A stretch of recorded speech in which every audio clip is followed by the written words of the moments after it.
YSR Congress party సీనియర్లు కొందరు ఇప్పుడు యాక్టివ్ అవుతున్నారు. ఎన్నికల ఫలితాల తర్వాత చాలా మంది సైలెంట్ అయ్యారు.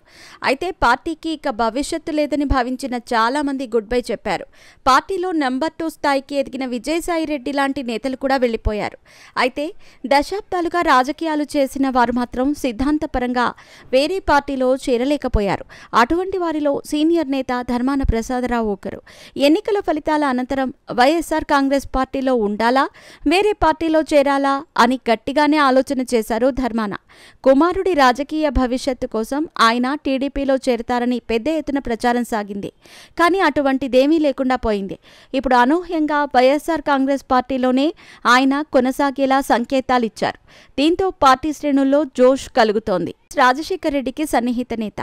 అసెంబ్లీలో అడుగుపెట్టిన తొలిసారి మంత్రి కూడా అయ్యారు. 1989 ఎన్నికల్లో నరసన్నపేట 1994లో సైతం విజయం సాధించారు. ఆ తరువాత 2004లో శ్రీకాకుళం అసెంబ్లీ స్థానానికి షిఫ్ట్ అయ్యారు. ఎమ్మెల్యేగా గెలిచి వైఎస్ రాజశేఖర్ రెడ్డి కేబినెట్లో రెవెన్యూ శాఖ మంత్రిగా బాధ్యతలు స్వీకరించారు.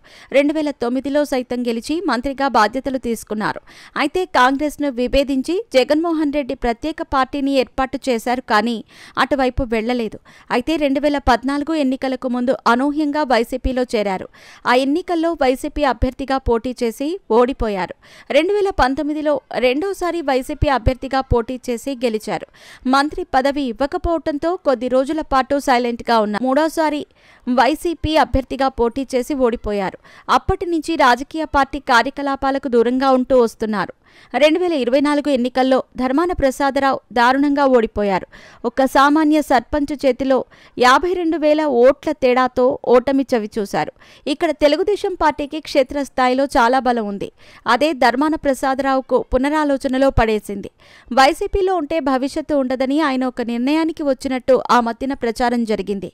తన కుమారుడు రాజకీయ భవిష్యత్తు కోసం టీడీపీలో చేరతారని పెద్ద ఎత్తున టాక్ నడిచింది. అయితే తెలుగుదేశం పార్టీ నుంచి సరైన ఆఫర్ రాకపోవడంతో ధర్మాన మరింత సైలెంట్ అయినట్టు సమాచారం. బీజేపీ నుంచి ఆహ్వానం ఉన్నా ఆ పార్టీకి సరైన బలం లేదు. అందుకే దశలో కూటమి హామీలు అమలు చేయకపోవటాన్ని జగన్మోహన్ రెడ్డి ఆ పార్టీ శ్రేణులకు పిలుపునిచ్చారు. రాష్ట్ర వ్యాప్తంగా అన్ని నియోజకవర్గాల్లో నిర్వహించాలని ఆదేశాలిచ్చారు. అయితే ఇప్పటి వరకు సైలెంట్గా ఉన్న ధర్మాన ప్రసాదరావు వెన్నుపోటి దినాన్ని నియోజకవర్గంలో నిర్వహించేందుకు సన్నాహాలు ప్రారంభించారు. పార్టీ శ్రేణులతో సమావేశమై కీలక ఆదేశాలిచ్చారు. దీంతో పెద్ద ఆయన పార్టీలో యాక్టివ్ అయ్యారన్న చర్చ ప్రారంభమైంది. వైఎస్ఆర్ కాంగ్రెస్ పార్టీ శ్రేణుల్లో ఒక రకమైన ఆనందం కనిపిస్తోంది.